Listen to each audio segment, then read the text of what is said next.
الحمد لله الذي خلق الإنسان وعلمه البيان.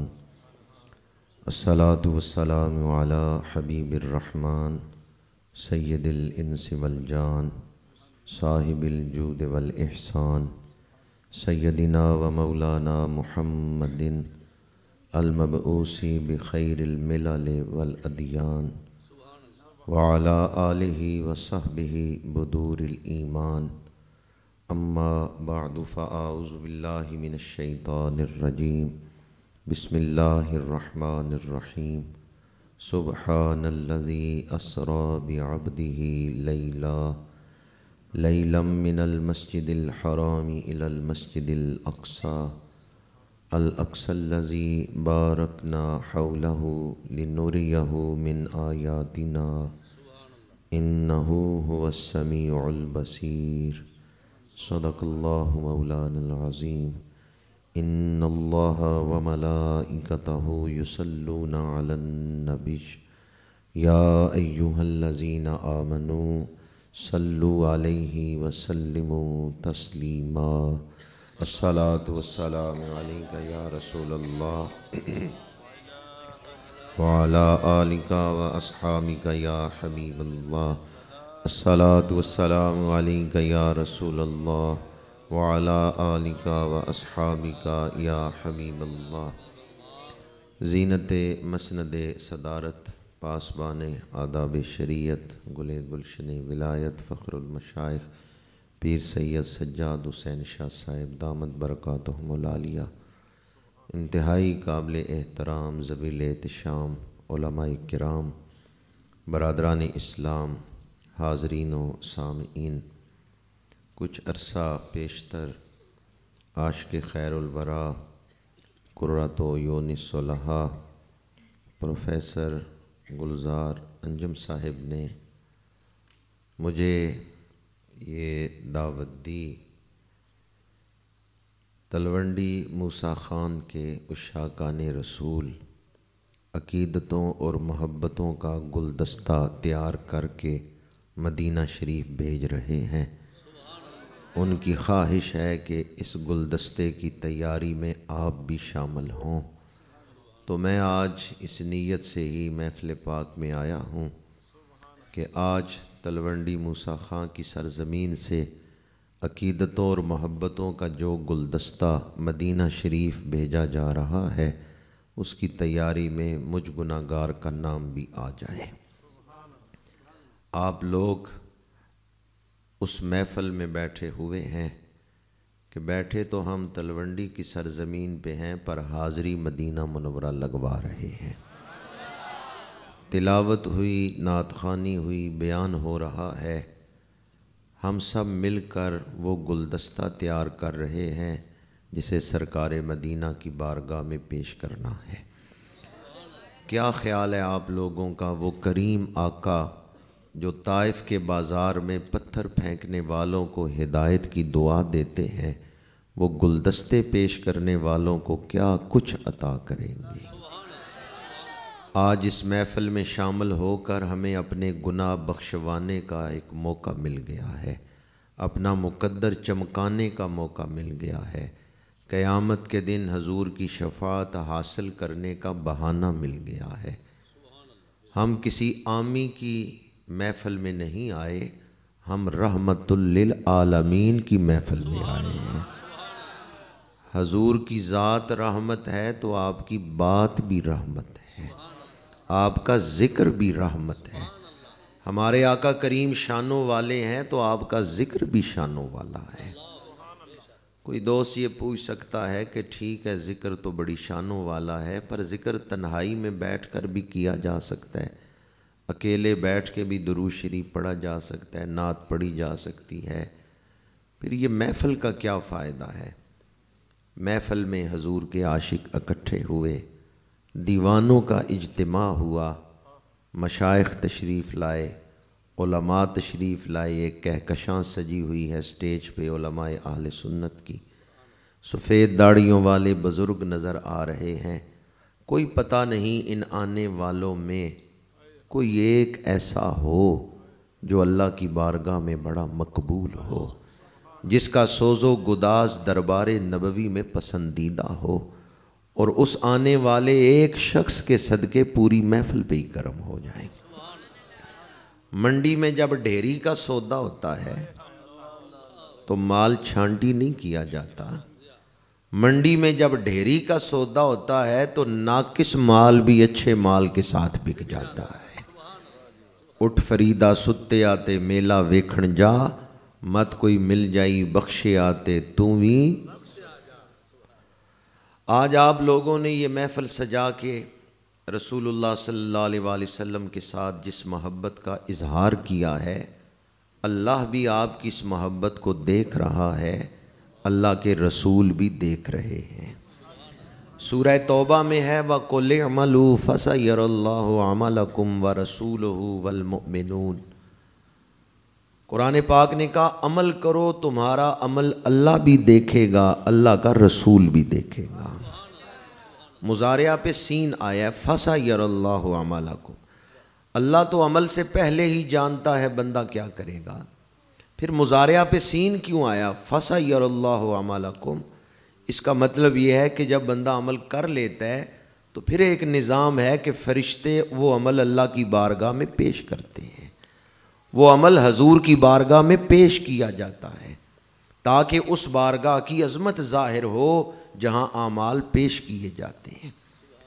قُلِ اعْمَلُوا فَسَيَرَى اللَّهُ عَمَلَكُمْ وَرَسُولُهُ وَالْمُؤْمِنُونَ۔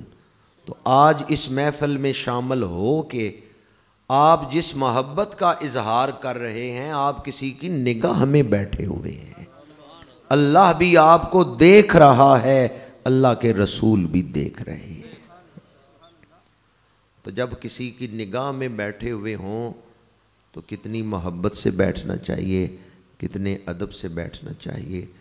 جن احباب نے آج اس محفل کا انتظام کیا ہے، دعا گو ہوں خالق کائنات انہیں اجر عظیم عطا فرمائے۔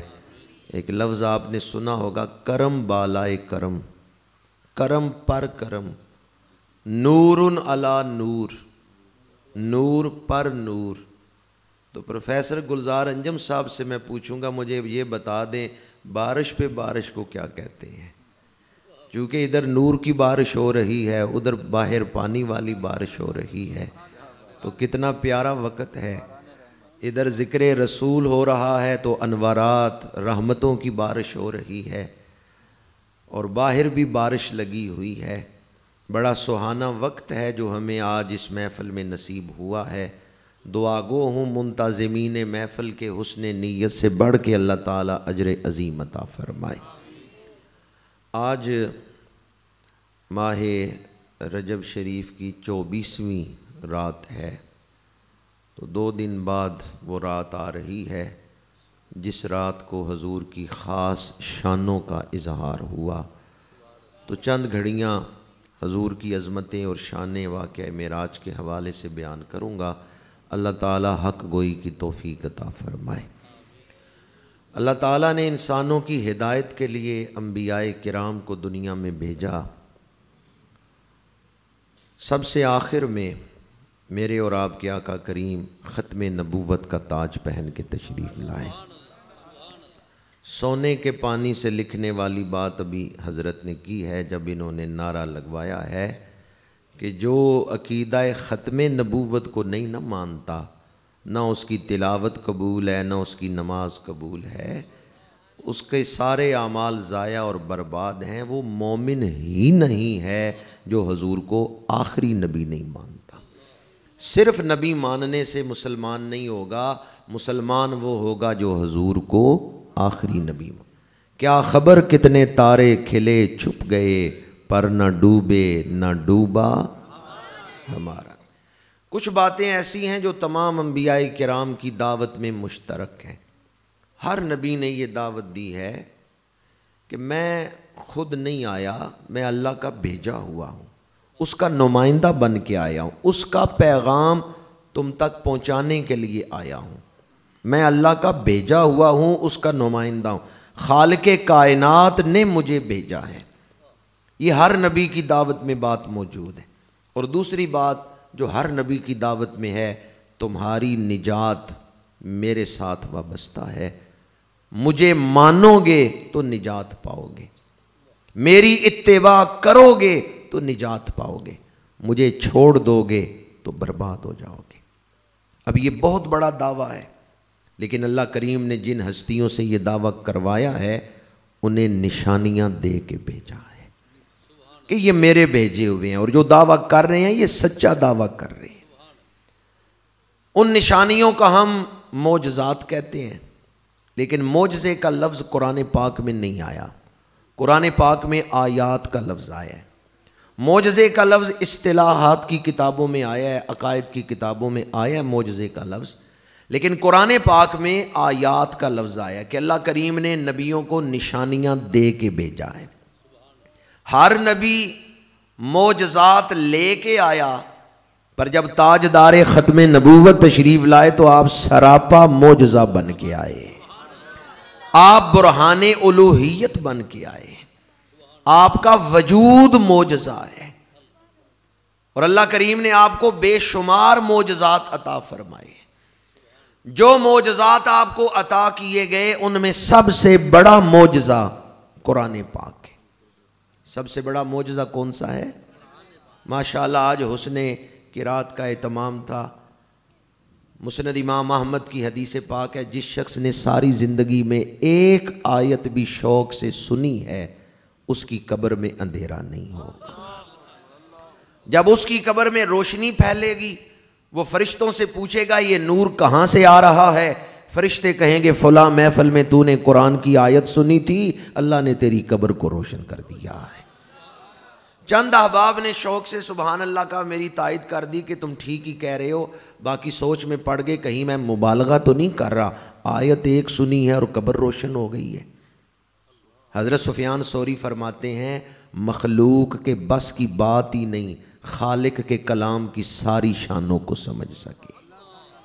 یہ خالق کا کلام ہے۔ لعلکم ترحمون، آیت مبارکہ کے یہ جو الفاظ ہیں نا کہ جب تلاوت ہو غور سے سنو، غور کرو تاکہ تم پر رحمت کی جائے، اس کی تفسیر پڑھ کے دیکھیں۔ قرآن سننے سے رحمتیں حاصل ہوتی ہیں، اور مسند امام احمد کی روایت سنا رہا ہوں، جس نے ساری زندگی میں ایک آیت بھی ادب و شوق سے سنی ہے اس کی قبر روشن ہو جائے گی۔ ہمارا ذہن محدود ہے، قرآن کی شان لامحدود ہے۔ تو حضور کے معجزات میں سب سے بڑا معجزہ کون سا ہے؟ قرآن پاک۔ قرآن پاک کے بعد دوسرے نمبر پر سب سے بڑا معجزہ واقعہ معراج۔ یہ اتنا بڑا معجزہ ہے۔ ویسے اللہ کریم نے حضور کو بے شمار معجزات عطا کیے۔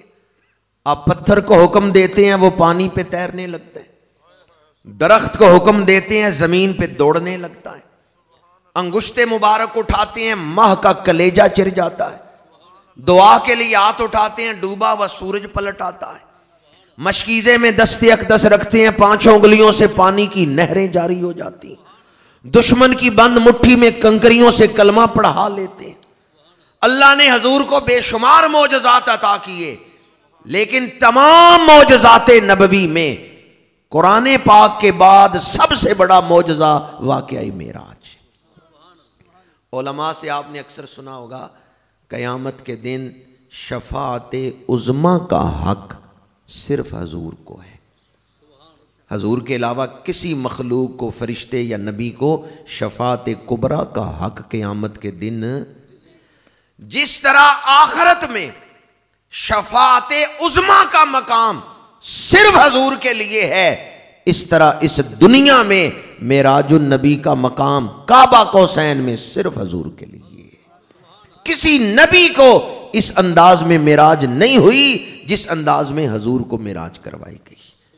اس لیے قرآن پاک کے بعد سب سے بڑا معجزہ واقعہ معراج ہے۔ اس کے بارے میں عقیدہ کیا ہے؟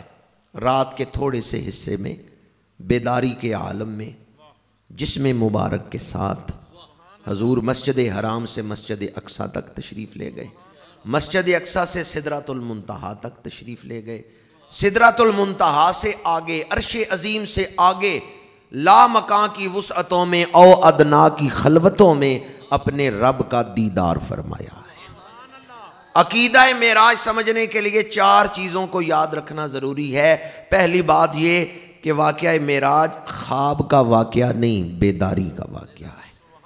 دوسری بات یہ صرف روح پاک ان مقامات سے نہیں گزری، حضور اپنے جسم مبارک کے ساتھ تشریف لے گئے، یہ جسمانی معراج۔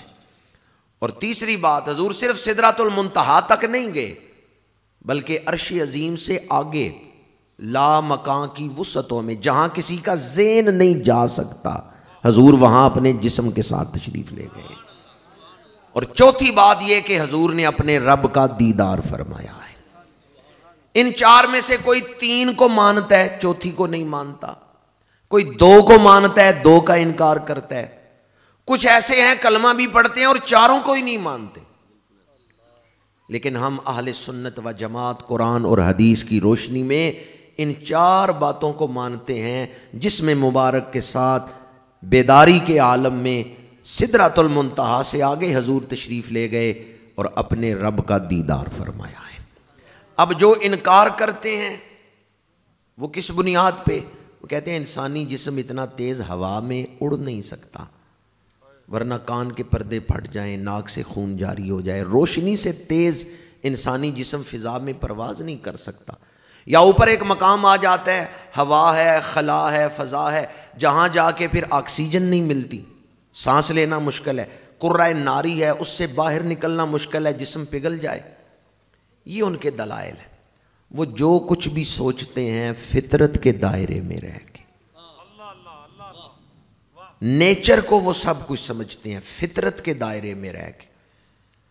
ہم مسلمان ہیں، ہم نیچری نہیں ہیں، ہم دائریے نہیں ہیں، ہم مسلمان ہیں، ہم فطرت کو بھی مانتے ہیں، فطرت بنانے والے فاطر کو بھی مانتے ہیں۔ قرآن پاک کی سورتوں میں ایک سورت کا نام ہے سورہ فاطر۔ فاطر کا مطلب کیا ہے؟ فطرت بنانے والا۔ آگ کا کام ہے جلانا، یہ ڈیوٹی کس نے لگائی ہے آگ کی کہ جلایا کرو؟ اس کا نام فاطر ہے۔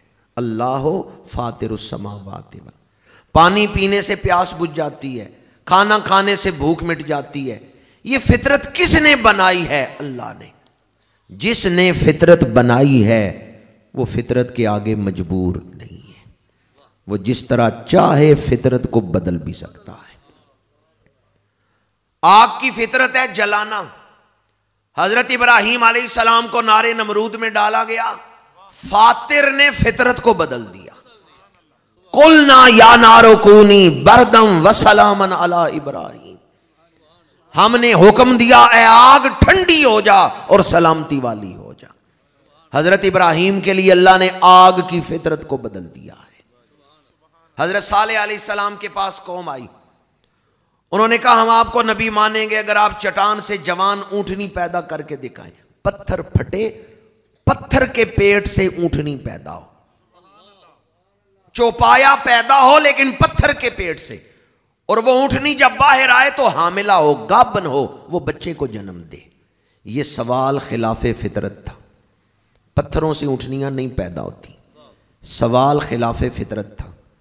کافروں نے کہا ہم ایسا سوال کرتے ہیں نبی پورا ہی نہیں کر سکے گا، جواب ہی نہیں دے سکے گا، روز روز کی تقریروں سے جان چھوٹ جائے گی۔ جب انہوں نے خلاف فطرت سوال کیا، حضرت صالح علیہ السلام مسکرائے، فرمایا یہی تو میں تمہیں سمجھانے آیا ہوں، تمہاری سوچ کی اپروچ فطرت تک ہے، میں فاطر کا رسول بن کے آیا۔ یہ فطرت ہی سب کچھ نہیں، اس کو بنانے والا فاطر بھی ہے۔ جس چٹان کے بارے میں کافروں نے کہا تھا اس چٹان سے اونٹنی پیدا ہو، حضرت صالح علیہ السلام آگے بڑھے، اس چٹان پہ عصا مارا اور دعا مانگی، اے مجھے رسول بنا کے بھیجنے والے ظاہر کر دے کہ میں تیرا سچا رسول ہوں۔ چٹان پھٹتی ہے، جوان اونٹنی پیدا ہوتی ہے۔ میں کوئی قصہ کہانی نہیں سنا رہا، قرآن سنا رہا۔ اللہ کریم نے فرمایا اے صالح اپنی قوم سے کہہ دے اب اس اونٹنی کا ادب کرنا ہے، یہ اونٹنی جس تالاب سے پانی پیے روکنا نہیں، جس باغ میں چلی جائے روکنا نہیں، جو بے ادبی کرے گا اللہ اس پہ ناراض ہوگا۔ کیدار نے اونٹنی کی کونچیں کاٹ دی۔ کونچ کسے کہتے ہیں؟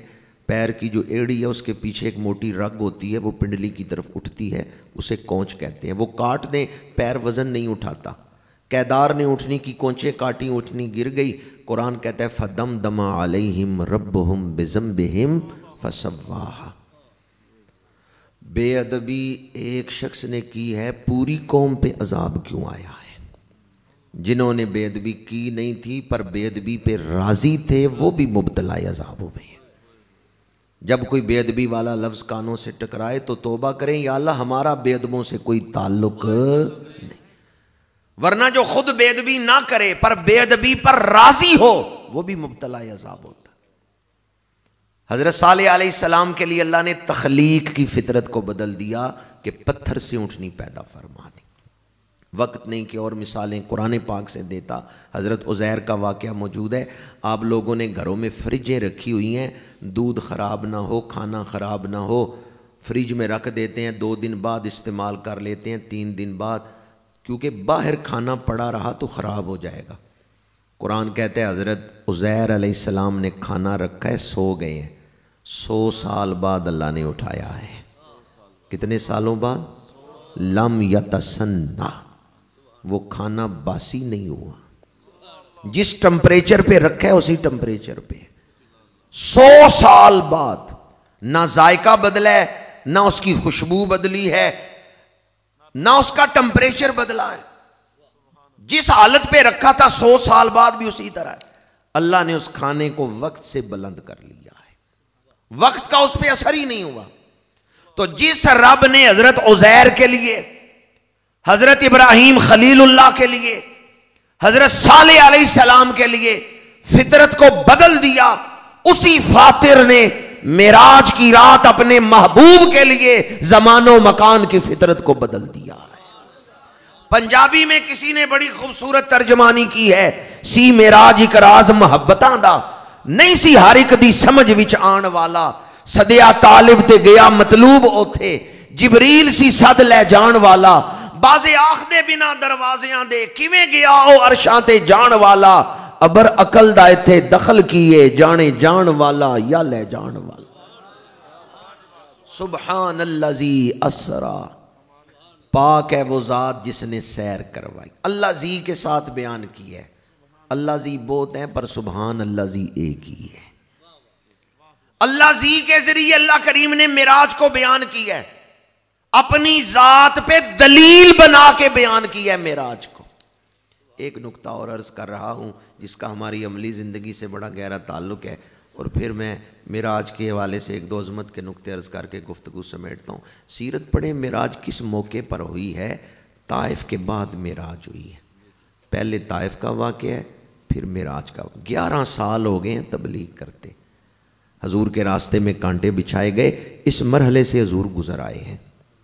3 سال سوشل بائیکاٹ ہوا ہے، معاشرتی مقاطعہ، اس سے حضور گزر آئے ہیں۔ اب حضور طائف تشریف لے گئے ہیں، طائف والوں نے بھی قدر نہیں کی، 2 میل تک جس میں اقدس کی طرف پتھر پھینکے۔ حضور باغ میں تشریف فرما ہوئے، پہاڑوں کے فرشتے حاضر ہوئے، یا رسول اللہ اجازت دیں تو ہم طائف والوں کو یوں پیس کے رکھ دیں جیسے چکی کے 2 پارٹوں میں دانہ پیسا جاتا ہے۔ میرے آقا کریم نے دعا کے لیے ہاتھ اٹھائے، اللہم اہد قومی فإنہم لا یعلمون۔ حضور چاہتے تو صرف دعا کے ذریعے دین پھیلا سکتے تھے، محنت نہ کرتے، پر محنت کیوں کی؟ تاکہ امت کے لیے محنت کرنا سنت بن جائے۔ اس لیے حضور نے 11 سال محنت فرمائی ہے۔ 11 سال ہو گئے ہیں تبلیغ کرتے ہوئے، محنت انتہا کو پہنچ گئی۔ حضور طائف سے واپس تشریف لائے ہیں، اللہ نے معراج پہ بلا لیا ہے۔ طائف پہلے، معراج محنت پہلے، انعام دکھ پہلے اور راحت بعد میں۔ حضور کی سیرت کے ایک ایک واقعہ کے اندر ہر دور کے انسان کے لیے ہزاروں سبق ہیں۔ جس طرح قرآن کی ایک آیت کے ہزاروں نکات ہیں جنہیں ہم نہیں سمجھ سکتے، ایسے ایسے اسرار و رموز ہیں، آنے والے دور میں علماء بیان کرتے رہیں گے۔ پچھلی صدیوں میں ہمیں تو پتہ ہی نہیں تفسیریں کتنی لکھی گئیں۔ ایک تحقیق کے مطابق 2.5 لاکھ تفسیریں لکھی گئیں۔ آپ نام گننا شروع کریں تو 8-10 تفسیروں کے نام آتے ہوں گے۔ علامہ ابن شاہین نے 1000 جلدوں پر مشتمل تفسیر لکھی ہے۔ صرف سورۃ فاتحہ کی تفسیر میں 300 جلدیں، 300 جلدیں صرف سورۃ فاتحہ کی تفسیر۔ تو جس طرح قرآن پاک کی ہر آیت اپنے اندر بے شمار اسرار و رموز رکھتی ہے، اسی طرح حضور کی سیرت کا ہر واقعہ امت کے لیے مختلف پہلوؤں سے ہر دور کے انسان کے لیے سبق رکھتا ہے۔ معراج میں یہ جو ترتیب ہے نا کہ پہلے طائف پھر معراج، اس میں ہمارے لیے ایک سبق یہ ہے کہ زندگی میں کتنا بھی بڑا مشکل وقت آ جائے، کبھی اللہ کی رحمت سے مایوس نہ ہونا۔ فَإِنَّ مَعَ الْعُسْرِ يُسْرًا، إِنَّ مَعَ الْعُسْرِ يُسْرًا۔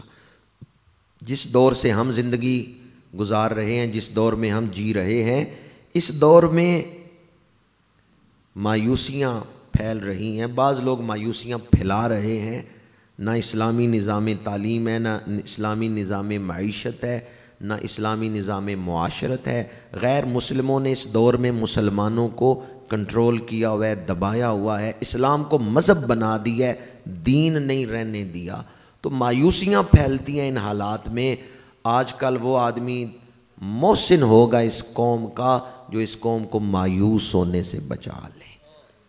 یہ علماء دن رات یہی ڈیوٹی دیتے ہیں۔ ابھی جو نعرہ لگ رہا تھا لبیک یا رسول اللہ، یہ بھی اسی بات کا اظہار تھا کہ مایوس نہ ہونا، آنے والا دور اسلام کا ہی دور۔ اقبال نے لکھا شب گریزاں ہوگی آخر جلوائے خورشید سے، یہ چمن معمور ہوگا نغمہ توحید سے۔ طائف سے واپس تشریف لائے، اللہ نے معراج پہ بلا لیا ہے۔ حدیث پاک ہے جب کبھی دکھ انتہا کو پہنچ جائے تو اللہ کی رحمت پہ نظر رکھنا، شاید کل کا دن ہی خوشیوں کا دروازہ کھول۔ سمجھ گئے ہیں میں کیا عرض کر رہا ہوں؟ کبھی رب، جب آپ کہتے ہیں اللہ اکبر تو اس کا مطلب کیا ہے؟ اللہ بے پناہ طاقتوں کا مالک، اللہ سب سے بڑی طاقت ہے۔ جب آپ کا ایمان ہے کہ جس رب کو ہم مانتے ہیں وہ مچھلی کے پیٹ سے حضرت یونس کو نکال لیتا ہے، جس رب کو ہم مانتے ہیں وہ دریائے نیل میں راستے بنا دیتا ہے، پیچھے فرعون آگے دریا، حضرت موسیٰ کی دعا پہ اللہ نے دریا کو پھاڑ دیا، جس رب کو ہم مانتے ہیں وہ پتھروں سے چشمے جاری کر سکتا ہے۔ جب آپ اپنے آپ کو دیکھ کے، اپنی صلاحیتیں دیکھ کے حالات کا موازنہ کریں گے تو مایوسیاں گھیر لیں گی کہ میری تو صلاحیت نہیں، مسائل بڑے بڑے ہیں۔ پر جب مسائل کو آئینہ قدرت میں دیکھیں گے کہ میں کچھ نہیں کر سکتا پر میرا رب سب کچھ کر سکتا ہے۔ کافر ہے تو شمشیر پہ کرتا ہے بھروسہ، مومن ہے تو بے تیغ بھی لڑتا ہے صفائی۔ معراج شریف سے ہمیں یہ سبق ملتا ہے زندگی میں کبھی مایوس نہ ہونا۔ تم طاقت نہیں رکھتے، کمزور ہو، رب تو بڑی طاقتوں والا ہے۔ هو الذی ينزل الغیث من بعد ما قنطوا وینشر رحمتہ وهو الولی الحمید۔ لوگ مایوس ہو جاتے ہیں، زمین بنجر ہو گئی، اللہ اس بنجر زمین کو بھی لہلہاتے ہوئے کھیت میں بدل دیتا ہے، خوشنما گلستان میں بدل دیتا ہے۔ تو میرے آقا کریم طائف سے واپس آئے، پہلے طائف ہے بعد میں معراج ہے۔ جب زندگی میں کوئی دکھ آ جائے تو اس ترتیب کو یاد رکھیں، پتہ نہیں اس مصیبت کے بعد میرا رب مجھے دینا کیا چاہتا ہے، پتہ نہیں یہ جو عسر آیا ہے اس کے پیچھے یسر کتنا بڑا آ رہا ہے۔ میرے آقا کریم حضرت ام ہانی کے گھر آرام فرما ہیں، جبریل امین سدرہ پہ محو عبادت ہیں۔ اللہ کریم نے حضرت جبریل امین سے فرمایا جنت میں جاؤ، براق لو، زمین پہ اتر جاؤ، ہزاروں فرشتوں کی بارات کے ساتھ میرے محبوب کو معراج پہ آنے کی دعوت دو۔ سبحان الذی اسریٰ بعبدہ لیلا، پاک ہے وہ ذات جس نے اپنے بندہ کامل کو رات کے تھوڑے سے حصے میں سیر کرائی، من المسجد الحرام الی المسجد الاقصی، مسجد حرام سے مسجد اقصی کی طرف۔ الذی بارکنا حولہ، وہ مسجد اقصی جس کے ارد گرد ہم نے برکتیں رکھی ہیں۔ لنوریہ من آیاتنا، معراج اس لیے کروائی تاکہ اپنی نشانیاں دکھائیں۔ یہ جو لفظ ہے نا لنوریہ، یہ حضور کی شان کو، عظمت کو، محبوبیت کے حوالے سے بیان کر رہا ہے۔ کہ حضور اللہ کے محبوب ہیں۔ اسی قرآن میں حضرت موسیٰ علیہ السلام کی دعا ہے، رب آرینی، پروردگار مجھے دکھا، میں دیکھنا چاہتا ہوں۔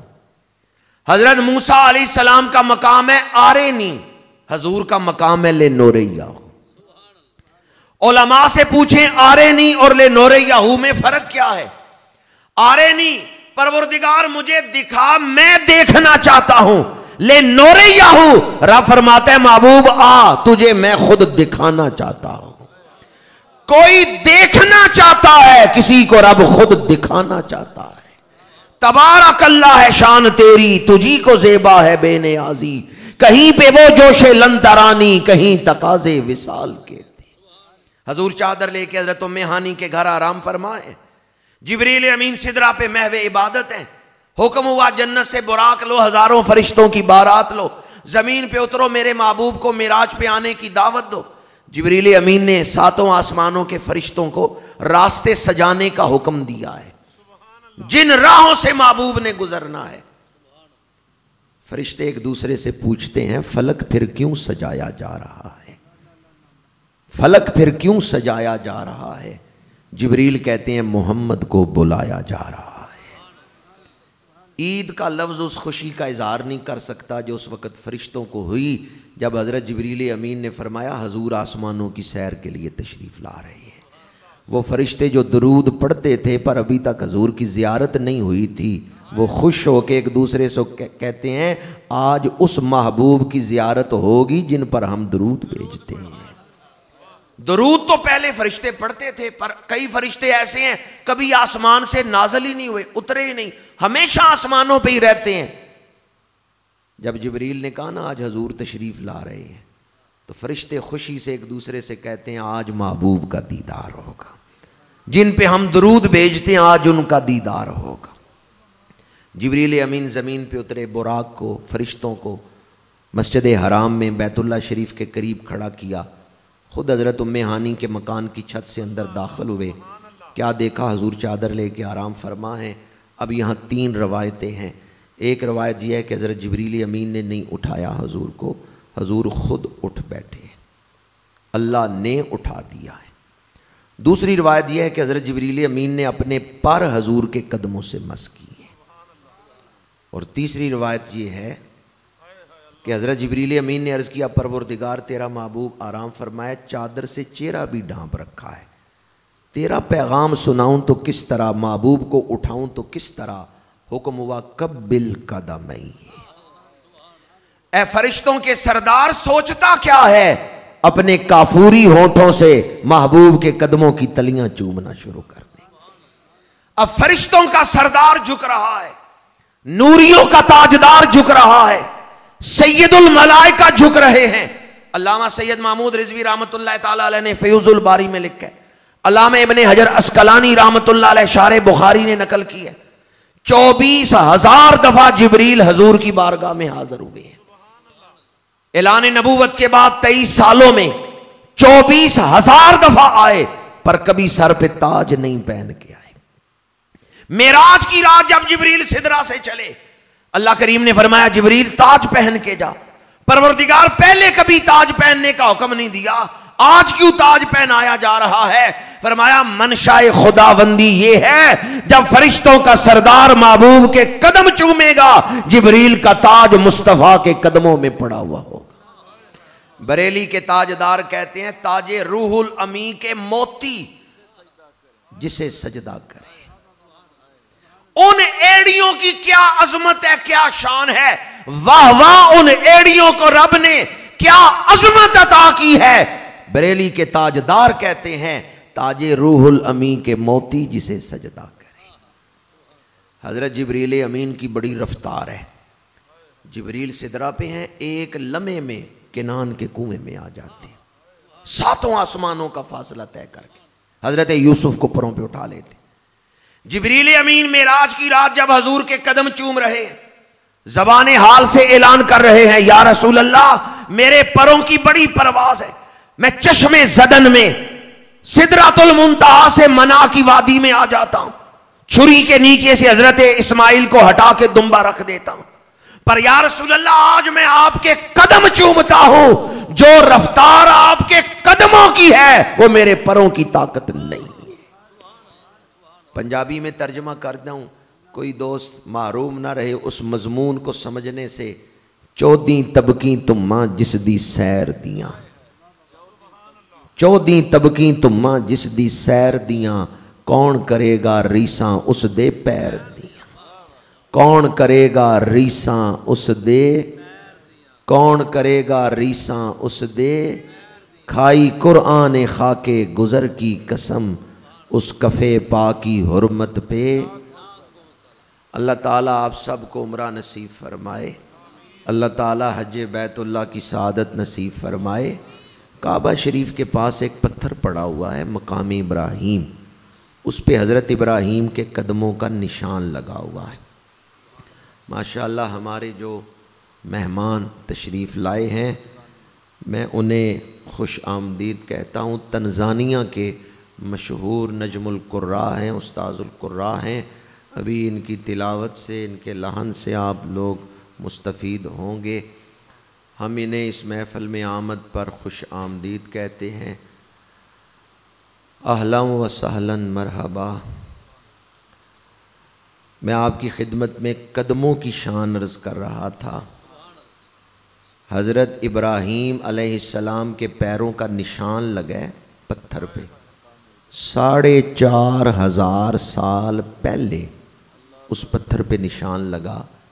آج بھی وہ پتھر کعبہ شریف کے سامنے پڑا ہوا ہے، اور حاجیوں کو حکم ہے کعبہ شریف کا طواف کر کے آؤ اس پتھر کے پاس واجب الطواف نفل ادا کرو۔ آپ میں سے کئی لوگوں نے زیارت کی ہوگی۔ جب مقام ابراہیم کی زیارت کرتے ہیں تو اس پتھر پہ نظر کیا آتا ہے؟ پاؤں نظر آتے ہیں یا قدموں کا نشان نظر آتا ہے؟ نشانے قدم نظر آتے ہیں یا قدم نظر آتے ہیں؟ نشان نظر آتا ہے، قدم نہیں نظر آتے۔ تو اگر اللہ نے شعور دیا ہے، تھوڑے سے شعور والا بھی سمجھ سکتا ہے، نبی کے پیروں کا نشان دیکھنے سے اتنی برکتیں ملتی ہیں، تو پیر دیکھنے سے کتنی برکتیں ملتی ہیں۔ داتا صاحب نے کشف المعجوب میں لکھا ہے، کشف المعجوب پڑھ کے دیکھیں، داتا صاحب فرماتے ہیں جن کے قدموں کا نشان دیکھنا عظمتوں کا باعث ہے، رب کی رضا حاصل کرنے کا باعث، رحمتیں حاصل کرنے کا باعث، حالانکہ یہ ان کے دل کا مقام نہیں، یہ ان کے قدموں کا مقام ہے۔ یہ داتا صاحب نے لکھا ہے کشف المعجوب۔ پیروں کا نشان دیکھنے سے رحمتیں ملتی ہیں، تو حضرت ابراہیم کے پیر دیکھنے سے کتنی رحمتیں ملیں گی، حضرت ابراہیم کا چہرہ دیکھنے سے کیا کچھ ملے گا۔ اور ابراہیم جنہیں مانگتے ہوں ربنا وبعث فیہم رسولا منہم، پروردگار شانوں والا محبوب بھیج دے، اس دعائے ابراہیمی کی زیارت سے کیا کچھ ملتا ہوگا۔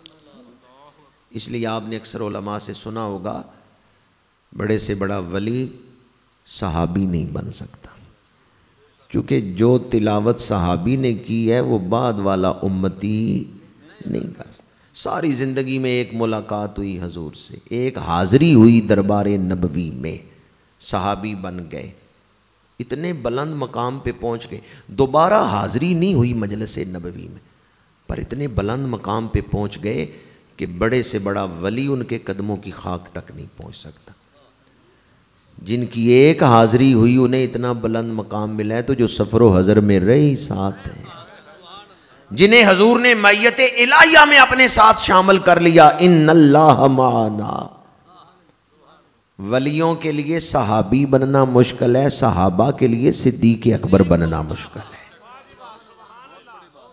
اولیاء کے لیے صحابی بننا مشکل ہے، باقی سارے صحابہ کے لیے صدیق اکبر بننا مشکل ہے۔ اس لیے کہ اپنی ساری امت میں سے اگر کسی کو اپنے ساتھ معیت الہیہ میں حضور نے شامل کیا ہے، اور جملہ اسمیہ کے ساتھ، اسمیہ میں استمرار ہوتا ہے، لا تحزن ان اللہ معنا، ان اللہ معنا، یہ جملہ اسمی ہے۔ میرے آقا کریم نے فرمایا ابو بکر کبھی غم نہ کرنا، اللہ ہمیشہ ہمارے ساتھ ہے۔ تو صحابہ کے لیے ابو بکر بننا مشکل ہے، جس طرح اولیاء کے لیے صحابی بننا مشکل ہے۔ بات کر رہا تھا قدموں کی زیارت کی۔ 4500 سال بعد آج بھی حاجیوں کو حضرت ابراہیم کے پیروں کا نشان دکھایا جا رہا ہے۔ جبریل امین پیروں کا نشان دیکھ رہے تھے یا پیر چوم رہے تھے؟ جی وہ تو قدمین کی زیارت کر رہے ہیں، وہ تو براہ راست قدم سے ہونٹ مس کر رہے ہیں۔ کوئی مزہ آیا ہوگا یا نہیں؟ شاعر نے خود ہی سوال کیا، خود ہی جواب دیا، نہ جنت نہ جنت کی کلیوں میں دیکھا مزہ جو محمد کی۔ اعلیٰ حضرت نے اس موضوع پر قلم توڑ دیا، یہ لکھ کے، جن کے تلووں کا دھون ہے آب حیات، ہے وہ جان مسیحا جن کے تلووں کا دھون ہے۔ میں ہندوستان گیا، دلی میں محلے کا نام ہے بستی نبی کریم، دہلی میں ہے۔ جب ہم گاڑی سے اترے تو شام کا وقت تھا، تھانے کے سامنے انہوں نے اتارا، پاکستانی زائرین کا تو خاص وہ انتظام کرتے ہیں، تو تھانے پر جو بورڈ لگا ہوا تھا نا، اس پہ لکھا ہوا تھا بستی نبی کریم۔ تو میں نے ہمارے جو گائیڈ تھے ان سے پوچھا کہ انڈیا میں، دلی میں بستی نبی کریم؟ انہوں نے کہا جی یہاں اس محلے، یہ مسلمانوں کی آبادی ہے، اس محلے میں ایک مسجد ہے جس میں پتھر پہ حضور کے قدم مبارک کا نشان ہے۔ پھر ہم اس کی زیارت کے لیے بھی گئے۔ میں اس سے بڑھ کے ایک بات آپ کو سنا رہا ہوں، دلی میں شیخ عبدالحق محدث دہلوی رحمۃ اللہ تعالیٰ علیہ کے مزار کے قریب شمسی تالاب ہے۔ دور سے دیکھا تو ایک گنبد تھا، ہم نے سمجھا اندر کسی ولی کا مزار ہے، پر گائیڈ نے بتایا اندر کسی ولی کا مزار نہیں، گھوڑے کے پیر کا نشان ہے۔ ہم اندر گئے، زیارت کی، اس سے پوچھا اس کا کیا مطلب ہے؟ نیچے پتھر پہ گھوڑے کے پیر کا نشان ہے، اوپر گنبد بنا ہوا ہے۔ اس نے کہا شمس الدین التمش کو خواب میں رسول اللہ کی زیارت ہوئی، آپ سواری پہ تشریف فرما تھے، دلی میں پانی کی قلت تھی، میرے آقا کریم نے فرمایا شمس الدین التمش یہاں تالاب بنواؤ۔ بادشاہ نے پوچھا یا رسول اللہ کس جگہ تالاب بنواؤں؟ تو آپ نے، اس وقت آپ کی سواری نے زمین پہ پیر مارا، کچی مٹی تھی، زمین پہ پیر مارا، آپ نے فرمایا جہاں میری سواری نے پیر مارا ہے نا، یہاں تالاب بنواؤ۔ بادشاہ صبح اٹھا، اس کو یاد نہیں رہا کہ وہ جگہ کون سی تھی، خواب یاد ہے، جگہ نہیں یاد۔ وہ چلا گیا حضرت خواجہ قطب الدین بختیار کاکی، بابا فرید کے مرشد، ان کے پاس چلا گیا، خواب سنایا، کہتے ہیں خواب مجھے یاد ہے، جگہ نہیں یاد کہ وہ کون سا میدان تھا جہاں حضور نے فرمایا کہ یہاں تالاب بنواؤ، جہاں سواری نے قدم مارا ہے۔ خواب کس نے دیکھا ہے؟ شمس الدین التمش نے۔ خواجہ قطب الدین بختیار کاکی فرماتے ہیں چل میں تجھے اس میدان میں لے چلتا ہوں۔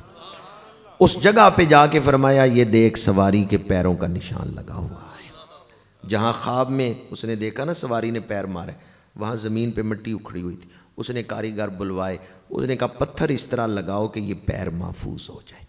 اوپر اس نے گنبد بنوا دیا۔ علماء کتابیں لکھ کے عقیدہ محفوظ کرتے ہیں، اس بادشاہ نے عمارت بنا کے عقیدہ محفوظ کیا ہے، تو زندہ ہے واللہ، تو زندہ ہے واللہ، میری چشم عالم سے۔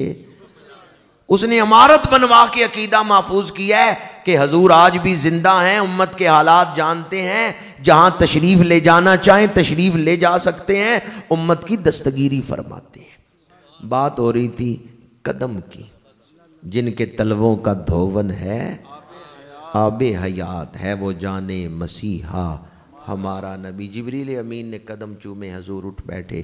جبریل کیسے آنا ہوا؟ یا رسول اللہ، اللہ تعالیٰ آپ کی طرف سلام بھیجتے ہیں، معراج پہ آنے کی دعوت دیتے ہیں، میں آپ کو لینے آیا ہوں۔ میرے آقا کریم تیار ہوئے۔ بریلی کے تاجدار نے جب یہ روایتیں پڑھی تو تڑپ کے کہتے ہیں میں اس وقت وہاں کیوں نہیں تھا، خدا ہی دے صبر جانے پرغم، دکھاؤں کیوں کر تجھے وہ عالم جب ان کو جھرمٹ میں لے کے قدسی جنا کا دولہا بنا رہے تھے۔ حضور مسجد حرام میں تشریف لائے، بیت اللہ شریف کا طواف کیا، حتیم میں لیٹ گئے، شک صدر ہوا۔ یہ پورا ایک الگ عنوان ہے شک صدر، صرف ایک نقطہ اس میں سے عرض کر رہا ہوں۔ سینہ مبارک چیرا گیا، قلب اقدس نکالا گیا، اسے غسل دیا گیا، انوارات خاص بھرے گئے۔ بعض لوگ پوچھتے ہیں غسل کیوں دیا گیا؟ کیا معاذ اللہ ثم معاذ اللہ کوئی نامناسب چیز تھی جو نکالی گئی؟ تو یاد رکھیں حضور کا قلب اقدس اتنا پاک ہے کہ اس پاکی تک تو ہمارا ذہن بھی نہیں پہنچ سکتا، اتنا پاک ہے وہ قلب اقدس۔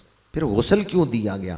تو یاد رکھیں غسل ہمیشہ گندگی دور کرنے کے لیے نہیں ہوتا، کبھی تبرک حاصل کرنے کے لیے بھی کسی چیز کو دھویا جاتا ہے۔ میں نے دیکھا کعبے کو غسل دیا گیا، ایک عربی کعبے سے باہر نکلا تو بغل میں بوتل لی ہوئی ہے، میری اس سے ملاقات ہوئی، میں نے پوچھا یہ پانی کہاں سے لے کے آئے؟ اس نے کہا کعبے کے اندر سے لے کے آئے ہوں۔ تو میں نے کہا اندر کوئی خاص ٹوٹی لگی ہوئی ہے جس سے پانی بھر کے لائے؟ اس نے کہا نہیں، پانی باہر سے لے کے گئے تھے، اندر صرف غسل دیا ہے کعبے کی دیواروں کو۔ تو جو پانی لے کے گئے تھے نا، اب یہ وہ پانی نہیں رہا، اب یہ کعبے کی دیواروں سے لگنے والا پانی بن گیا ہے۔ تو غسل کبھی کبھی دیا جاتا ہے برکت حاصل کرنے کے لیے۔ اگر آب زمزم سے قلب رسول کو غسل دیا گیا ہے تو زمزم کی شان بڑھانے کے لیے، اور اگر جنتی چشموں کے پانی سے غسل دیا گیا ہے تو جنتی چشموں کے پانیوں کی شان بڑھانے کے لیے کہ ان کو قلب مصطفیٰ سے نسبت ہے۔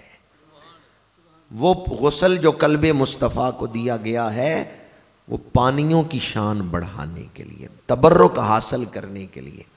اور تاجدار گولڑا کے ایک شعر کی سمجھ بھی اس موقع پہ آتی ہے، جب حضور فرماتے ہیں، مسلم شریف کی حدیث ہے، میرا سینہ چیرا گیا میں دیکھ رہا تھا، دل مبارک نکال کے سونے کی تھالی میں رکھا گیا میں دیکھ رہا تھا، دل چیرا گیا میں دیکھ رہا تھا۔ تاجدار گولڑا کہتے ہیں کوئی مثل نہیں ڈھولن، چپ کر مہر علی ایتھے جا نہیں بولن۔ براق پیش کیا گیا، براق بھی بے مثال سواری ہے۔ صلی اللہ کی گونج میں حضور سوار ہوئے، باغ عالم میں باد بہاری چلی، سرور انبیاء کی سواری چلی، یہ سواری سوئے ذات باری چلی، ابر رحمت اٹھا آج کی رات ہے۔ جذب حسن طلب ہر قدم ساتھ ہے، دائیں بائیں فرشتوں کی بارات ہے، سر پہ نورانی سہرے کی کیا بات ہے، شاہ دولہ بنا آج کی رات ہے۔ زمینی سیر میں حضور نے 10 نفل ادا کیے، 2 مسجد حرام میں، 2 مدینہ منورہ، 2 مدین، 2 بیت اللہ حضرت عیسیٰ کی جائے ولادت پہ، اور 2 نفل مسجد اقصیٰ میں۔ مسند بزار میں یہ روایت موجود ہے جس میں 10 نفلوں کا ذکر ہے۔ مسجد اقصیٰ میں پہنچے تو تمام انبیاء کرام استقبال کے لیے کھڑے ہیں اور سلام پڑھ رہے ہیں، السلام علیک یا اولو، السلام علیک یا آخرو، السلام علیک یا حاشرو۔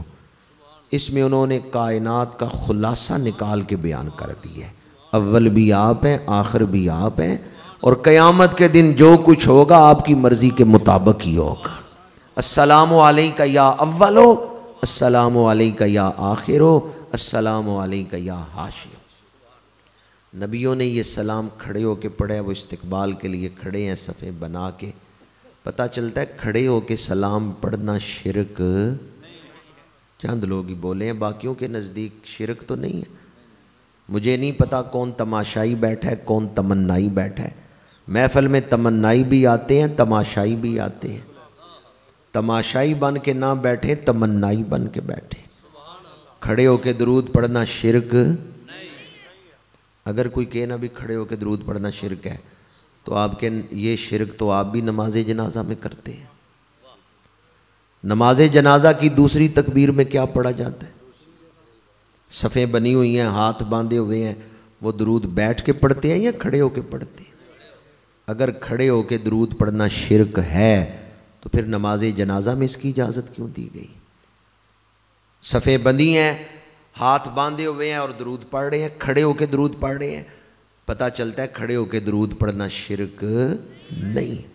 کہتے ہیں غیر اللہ کے لیے کھڑے ہو گئے، ہم غیر اللہ کے لیے نہیں کھڑے ہوئے، ہم حبیب اللہ کے لیے کھڑے ہوئے۔ غیر اللہ اور ہیں، اہل اللہ اور ہیں، من دون اللہ اور ہیں، من لدن اللہ اور ہیں۔ دونوں اصطلاحیں قرآن میں موجود ہیں۔ دوست اور ہوتے ہیں، دشمن اور ہوتے ہیں۔ ایک ہی ترازو میں نہ سب کو تولو۔ حضور غیر اللہ نہیں ہے، حضور حبیب اللہ ہے۔ محبت آفریں بات عرض کر رہا ہوں اور گفتگو سمیٹ رہا ہوں۔ حضور خود نہیں امامت کے مصلی پہ تشریف لے گئے، پہلی صف میں کھڑے ہوئے، جبریل عرض کرتے ہیں یا رسول اللہ صلی اللہ علیہ وسلم، جس جماعت میں آپ موجود ہیں کسی نبی کی جرت نہیں کہ امامت کروائے، آج آپ نے ہی نماز پڑھانی ہے۔ میرے آقا کریم امامت کے مصلی پہ تشریف لائے، انبیاء پیچھے مقتدی بن کے کھڑے ہیں، خلق سے اولیاء، اولیاء سے رسول اور رسولوں سے اعلیٰ۔ یہ نبی جو پیچھے مقتدی بن کے کھڑے ہیں اپنے اپنے زمانوں میں نمازیں پڑھاتے رہے ہیں، پڑھتے رہے ہیں، لیکن اپنی شریعت کے مطابق پڑھتے تھے، طریقے مختلف تھے نماز کے۔ آج وہ اپنی شریعتوں کے مطابق نہیں پڑھ رہے، آج اس طرح پڑھ رہے ہیں جس طرح حضور پڑھا رہے ہیں۔ گویا اس بات کا اعلان تھا پچھلے سارے دین شریعتیں منسوخ ہو گئی ہیں، اب قیامت تک رب تک پہنچنے کا ایک ہی طریقہ ہے اور وہ اتباع نبوی کا طریقہ ہے۔ پچھلی ساری شریعتیں منسوخ ہو گئی، سب سے اولا و اعلیٰ، سب سے بالا و والا، خلق سے اولیاء، اولیاء سے رسول اور رسولوں سے اعلیٰ۔ امریکہ سے ایک کتاب شائع ہوئی The 100، لکھنے والا غیر مسلم مائیکل ایچ ہارٹ۔ کتاب کا عنوان اس نے رکھا The 100، دنیا کے 100 مؤثر ترین افراد۔ اس نے سب سے پہلے ٹاپ آف دا لسٹ میرے اور آپ کے آقا کریم کا ذکر کیا ہے، اور پہلے پیرے میں وہ لکھتا ہے، کہتا ہے محمد عربی جیسی ہستی نہیں دنیا میں آئی۔ لکھنے والا غیر مسلم، کتاب شائع ہوئی heart publishing company new York سے، اور اس کتاب میں سب سے پہلے ہمارے آقا کریم کا ذکر۔ جرمنی کا اسکالر ہے مارگو لیس، وہ کہتا ہے the biographers Muhammad from a long series it is impossible to end. جتنی کتابیں حضور کی سیرت پر لکھی گئی ہیں، آپ کی شان میں لکھی گئی ہیں، کسی کی شان میں اتنی کتابیں نہیں لکھی گئیں۔ آپ مجھے بتائیں دنیا میں کوئی ایسا شخص ہو کہ اس کے جوتوں کی تعریف میں کتابیں لکھی گئی ہیں؟ کوئی امریکی، کوئی چائنا کا، کوئی روسی، کوئی فلسفی، کوئی سائنسدان، کوئی بادشاہ، کہ اس کے پیروں میں جو جوتے آئے ہیں جوتوں کی تعریف میں کتابیں لکھی گئی ہوں؟ پوری تاریخ میں ایک ہستی ایسی ہیں، میرے اور آپ کے آقا کریم صلی اللہ علیہ وآلہ وسلم۔ آپ کے قدمین میں جو نالین شریفین آئے ہیں، اس وقت دنیا کی لائبریریوں میں 300 سے زیادہ کتابیں حضور کے نالین کے موضوع پر موجود ہیں۔ میں ایک ادنا طالب علم ہوں، میرے پاس الجز فی النال موجود ہے، میرے پاس علامہ ابن المقری کی فتح المتعال فی مدح النیال ہے، جس میں 200 نعتیں صرف نالین کے موضوع پر۔ مولوی اشرف علی تھانوی کی کتاب ہے نیل الشفا۔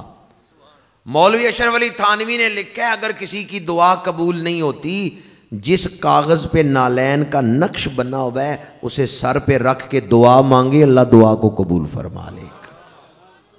ایک اور وظیفہ آپ کو بتا رہا ہوں، اگر کسی کا دل بجھا ہوا ہو، غم اندر سے نکلتا نہیں، دل میں ہر وقت کوئی فکر پریشانی رہتی ہے، وہ حضور کے نالین پاک کا نقش پانی میں بھگو کے پیے، اس کے دل کو راحت مل جائے گی، بجھا ہوا دل چمک اٹھے گا، دل شکستگی کی کیفیت ختم ہو جائے گی، دل میں بہار آ جائے گی۔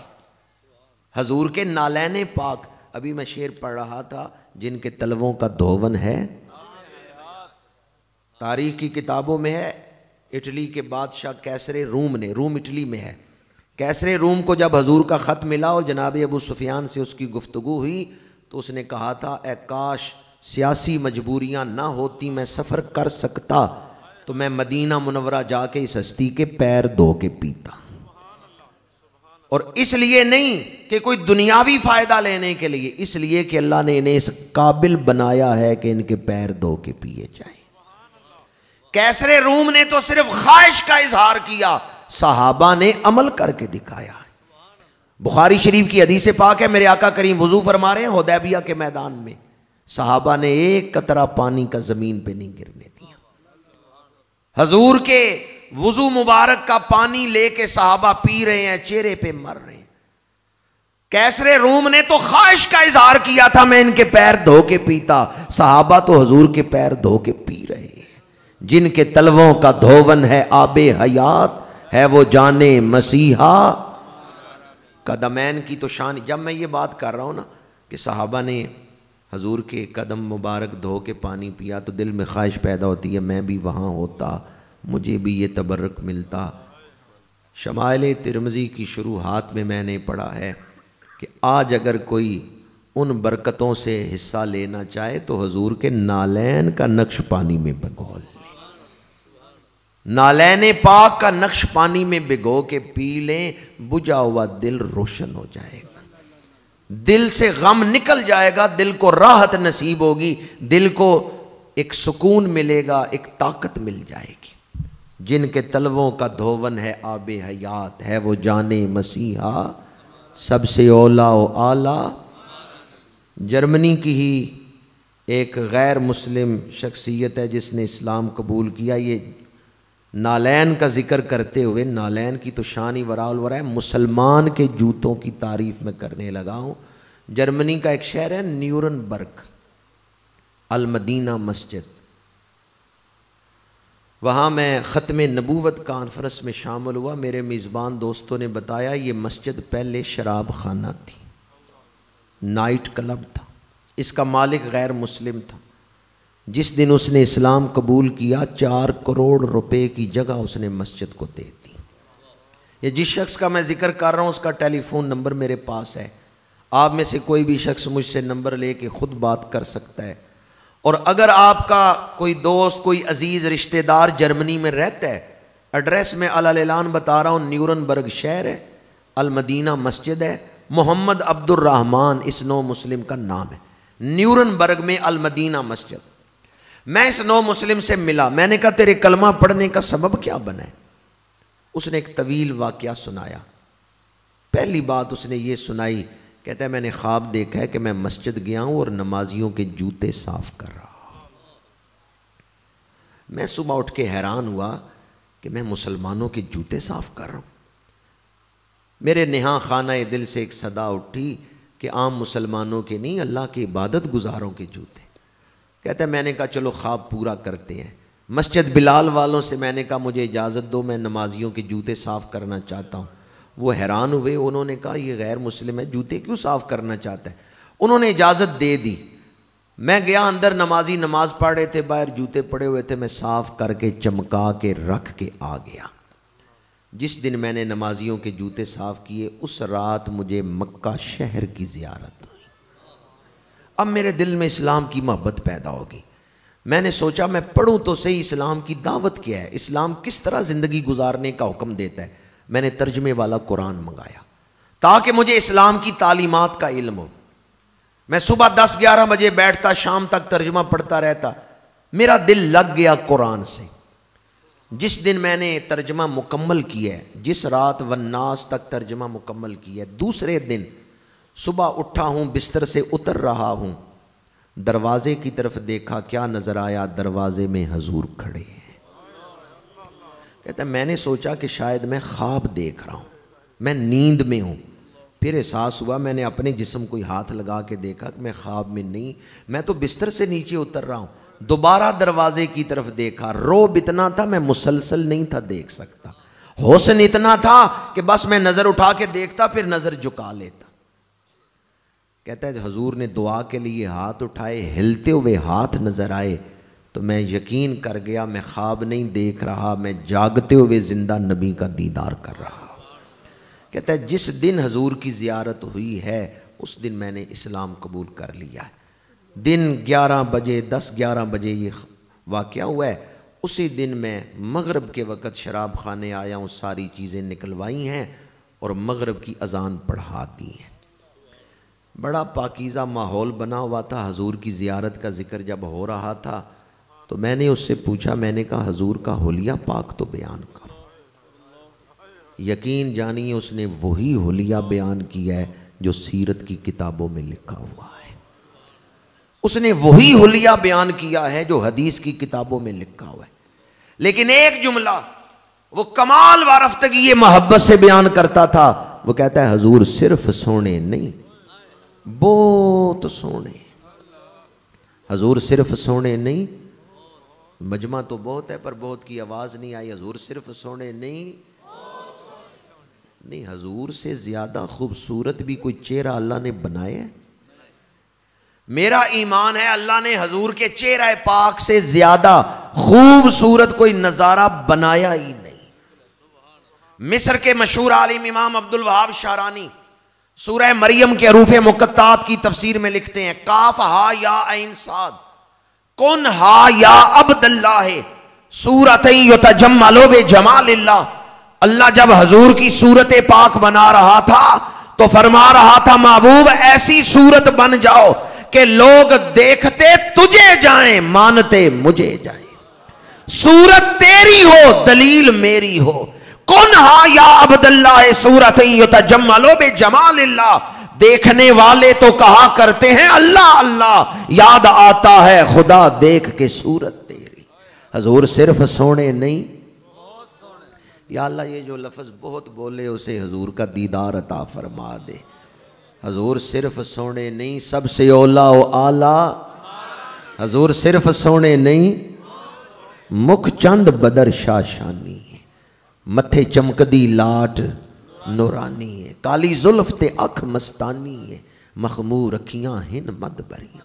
دو ابرو کوس مثال دسن جیں تو نوکے میا دے تیر چھٹن. لباں سرخ آنکھاں کے لالے یمن، چٹے دند موتی دیاں ہیں لڑیاں. اس صورت نو میں جان آکھاں، جان آکھاں کے جانے جہان آکھاں. سچ آکھاں تے رب دی شان آکھاں، جس شان تو شانہ سب بڑی. دسے صورت راہ بے صورت دا، توبہ راہ کے عین حقیقت دا، پر کم نہیں بے سوجت دا. کسی اندھے سے پوچھیں سارا دن گجرانوالا شہر پھرا کے بتاؤ کون سی عمارت کس رنگ کی ہے، کون سی جگہ پسند آئی ہے، اندھا کیا بتائے گا؟ آنکھ والا تیرے جوبن کا نظارہ دیکھے. دسے صورت راہ بے صورت دا، توبہ راہ کے عین حقیقت دا، پر کم نہیں بے سوجت دا. کوئی ورلیاں موتی لے تریاں، اے ہو صورت شالا پیش نظر. روے وقت نزا تے روز حشر. ایمان سے بتائیں اگر آخری وقت حضور کرم فرما دیں، ادھر ہماری روح بدن سے جدا ہو رہی ہو، ادھر حضور کی زیارت ہو جائے، ہمارے عیب چھپ نہیں جائیں گے، ہماری بات نہیں بن جائے گی. اگر آخری وقت کرم ہو جائے تو تاجدار گولڑا نے یہ استغاثہ ہی کیا ہے. اے ہو صورت شالا پیش نظر، روے وقت نزا تے روز حشر. وچ قبر تے پھل تھیں جد ہوسی گزر، سب کھوٹیاں تھیسن تد کریاں. اور تاجدار گولڑا کو بھی پہلے زیارت ہوئی ہے، بعد میں نعت لکھی ہے، اور نعت کے اندر زیارت کو بیان کیا ہے. لاؤ مکتی مخطط برد یمن، من بھاوری جھلک دکھاؤ سجن. اوہو مٹھیاں گالی الاؤ مٹھن، جو ہمراہ وادی سن کریاں. اوہو مٹھیاں گالی الاؤ مٹھن، جو ہمراہ وادی سن کریاں. خوش نصیبوں کو آج بھی حضور کے دیدار کے جام پلائے جاتے ہیں. جرمنی کے جس نو مسلم کو زیارت ہوئی ہے اس کا یہ سفر شروع کہاں سے ہوا تھا؟ مسجد سے. مسجد جاؤ اور نمازیوں کے جوتے صاف کرو. یہاں سے اس کا روحانی سفر شروع ہوا، پھر اس نے اسلام قبول کر لیا، حضور کی زیارت نصیب ہوئی. اور آج ہمارے ہاں کتنے لوگ ہیں جن کا تعلق مسجد سے ہے. حضور کعبہ قصین کی قربتوں میں رب کی خاص ملاقات کے لیے جا رہے ہیں، لیکن سفر مسجد سے ہی شروع ہوا ہے. مسجد سے ہی سفر شروع ہوا ہے.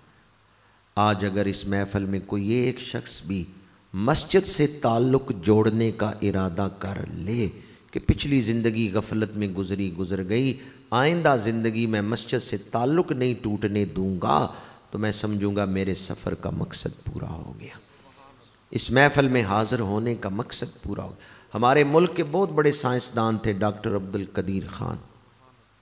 انہوں نے ایک مسجد بنوائی ہے جی ٹی روڈ پہ سہاوا کے قریب حضرت شہاب الدین غوری کے مزار کے ساتھ. اس کے افتتاح کے موقع پر انہوں نے ٹی وی والوں کو انٹرویو دیتے ہوئے کہا تھا میں جو کچھ ہوں مسجد میں جھاڑو پھیرنے کی وجہ سے ہوں۔ یہ ڈاکٹر عبدالقدیر خان سے، انہوں نے جو مسجد بنوائی شہاب الدین غوری کے مزار کے ساتھ، اس کے افتتاح کے موقع پہ انہوں نے کہا میرا والد مسجد میں جھاڑو پھیر کے میرے لیے دعا کرتا تھا، میرا والد مسجد میں جھاڑو پھیر کے میرے لیے دعا کرتا تھا کہ پروردگار میرے بیٹے کو کامیاب کر دے۔ ان کا مجھے بچپن سے ہی مسجد سے محبت ہے، میں نے اپنے باپ کو دیکھا ہے مسجد میں جھاڑو پھیرتے ہو۔ آپ اپنی اولادوں کو کیا دکھا رہے ہیں؟ آپ کی اولاد کیا مثال دے گی کہ ہم نے اپنے والد کو فلاں نیک کام کرتے ہوئے دیکھا ہے؟ اولاد کی تربیت ہم سب کی ذمہ داری، اور ہم اس میں مجرمانہ غفلت میں مبتلا ہیں۔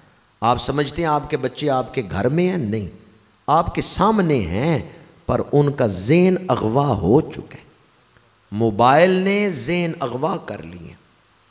کوئی سلجھا ہوا تربیت یافتہ شخص پختہ کردار کا مالک ہو، وہ نیٹ استعمال کرے، ممکن ہے کوئی فائدہ حاصل کر لے، لیکن غیر تربیت یافتہ نوجوان، کچے ذہن کے نوجوان نیٹ استعمال کریں تو اس کا مطلب ہے وہ خودکشی کر رہے ہیں۔